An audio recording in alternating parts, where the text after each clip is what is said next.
Hello everyone, welcome to Internet Learning. Hope you all are doing well. So today we are going to discuss the topic Evolution of Earth of Class 11th Geography chapter number 2. So अभी तक हमने देखा कि किस तरीके से galaxies बनती हैं, स्टार बनते हैं, कैसे प्लैनेट्स बनते हैं।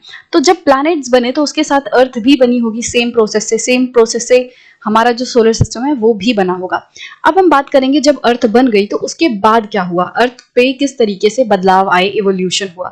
Do you know that the planet Earth initially was a barren, rocky and hot object with a thin atmosphere of hydrogen and helium? तो जब अर्थ बना ही था तब अर्थ जो है वो बहुत ज्यादा बैरन था, मतलब एक तरीके से बंजर धरती थी, बहुत ही रॉकी था, पथरीला सरफेस था अर्थ का। एंड इसके साथ साथ अर्थ का जो टेम्परेचर है वो बहुत ज्यादा हाई था, अर्थ एक हॉट ऑब्जेक्ट था। ठीक है, तो हमने क्या देखा कि शुरुआत में जब अर्थ बनी थी तो वो बैरन थी, रॉकी थी एंड हॉट थी। उसके साथ साथ अर्थ का जो एटमॉस्फेयर है वो आज के एटमॉस्फेयर जैसा नहीं था। इनिशियल फेज में अर्थ का जो एटमॉस्फेयर है वो हाइड्रोजन एंड हीलियम से बना हुआ था एंड काफी थिन एटमॉस्फेयर था, काफी पतला लेयर था अर्थ के चारों तरफ एटमॉस्फेयर का।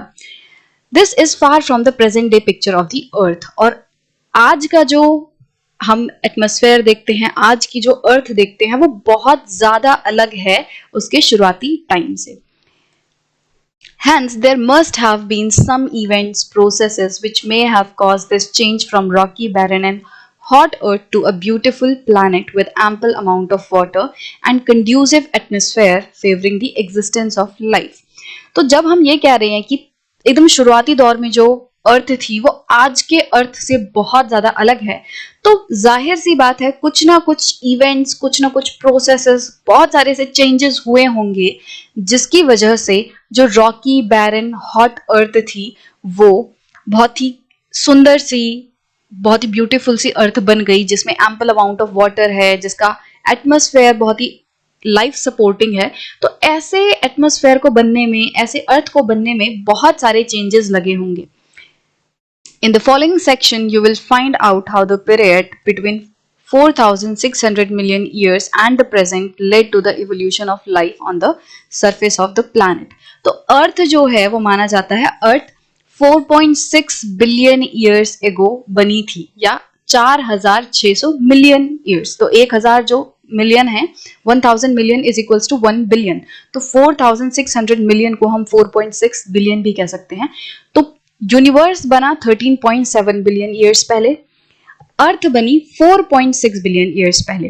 ठीक है, तो ये जो पूरा पीरियड है 4.6 बिलियन ईयर्स से लेकर अभी तक का, मतलब 4600 million years ago to present, इसके बीच में जो भी चेंजेस आए वो हम अब नेक्स्ट सेक्शंस में पढ़ेंगे, क्योंकि इतने लंबे पीरियड में अर्थ में बहुत बहुत सारे चेंजेस आए हैं। ठीक है, एंड इवन इस पूरी बुक में आप इन्हीं चेंजेस के बारे में पढ़ोगे, कैसे लैंड बनती है, कैसे पहाड़ बन रहे हैं, किस तरीके से over the period thousands of years में जो लैंड फॉर्म्स हैं वो चेंज होते हैं। तो ये सारी चीजें आप इस पूरी बुक में मेनली यही इवोल्यूशन को पढ़ोगे। ठीक है, the earth has a layered structure. अब जो अर्थ है उसका लेयर्ड स्ट्रक्चर है। हमने पुरानी क्लासेस में पढ़ा है कि अर्थ में एक कोर होती है, कोर के बाद मैंटल होता है, मैंटल के बाद क्रस्ट होता है। ठीक है, तो इस तरीके से अर्थ के अंदर जो अर्थ का इंटीरियर है वो एकदम सेम नहीं है, वो यूनिफॉर्म नहीं है, उसमें लेयर्स हैं। From the outermost end of the atmosphere to the center of the earth, the material that exists is not uniform. तो सिर्फ और सिर्फ अर्थ के सरफेस ही नहीं, बल्कि अर्थ का जो एटमॉस्फेयर है, लेट्स से कि ये जो है बीच में अर्थ है, ठीक है, एंड अर्थ के चारों तरफ जो एटमॉस्फेयर है, तो एटमॉस्फेयर से लेके अर्थ तक, अर्थ के इवन अंदर तक जो मटेरियल है वो सेम नहीं है। जब आप एटमॉस्फेयर पढ़ोगे, आपने पहले भी पढ़ा हुआ है, एटमॉस्फेयर में काफी सारे लेयर्स होते हैं और हर एक लेयर में अलग तरीके की गैसेस, अलग तरीके का टेम्परेचर, अलग तरीके की डेंसिटी दिखती है। ठीक है, हमें ट्रोपोस्फेयर, स्ट्रेटोस्फेयर, थर्मोस्फेयर, ये सारे जो लेयर्स हैं वो देखने मिलते हैं। एंड इसी तरीके से जब हम अर्थ की बात करते हैं तो अर्थ में कोर, मेंटल, क्रस्ट, इस तरीके से अलग अलग लेयर है। कोर में भी inner core, outer core, mental में अपर कोर, लोअर कोर, फिर क्रस्ट है। तो इस तरीके से जो अर्थ का मटेरियल है, एटमॉस्फेयर का मटेरियल है, वो सेम नहीं है, वो यूनिफॉर्म नहीं है। The atmospheric matter has least density. Atmospheric matter जो है उसकी सबसे कम डेंसिटी है, वो काफी हल्का है, उसमें पार्टिकल्स एक दूसरे से काफी दूर हैं. From the surface to deeper depths the अर्थ's interior has different zones and each of these contains material with different characteristics. And earth के सरफेस से लेके जब तक आप अर्थ के अंदर जाओगे तो अर्थ में अलग अलग जोन्स हैं. आपने कितनी बार बता चुकी है, और ये चीज तो हम सबको पता ही है, हमने पिछली क्लासेस में भी बहुत डिटेल में पढ़े हुए हैं, छोटी क्लासेस में, कि कोर, मेंटल एंड क्रस्ट होता है. तो डिफरेंट डिफरेंट जोन है अर्थ में. जैसे जैसे आप सरफेस से लेके अंदर तक जाते जाओगे you will find different zones of earth and each zone contains different material. हर एक जो जोन है उसमें डिफरेंट मटेरियल होता है एंड डिफरेंट कैरेक्टरिस्टिक होता है. देखो, आपको अगर एटमॉस्फेयर को इंक्लूड करके बताऊं मैं, तो जैसे जैसे आप एटमॉस्फेयर से, या एटमॉस्फेयर को चलो छोड़ो, अभी एटमॉस्फेयर के कैरेक्टरिस्टिक्स को अभी इंक्लूड नहीं करते, अगर हम अर्थ को देखेंगे ना, तो अर्थ के सरफेस से आप जैसे जैसे अंदर जाते जाओगे डेंसिटी बढ़ती जाएगी और टेम्परेचर बढ़ेगा. अर्थ के सरफेस पे सबसे कम टेम्परेचर है.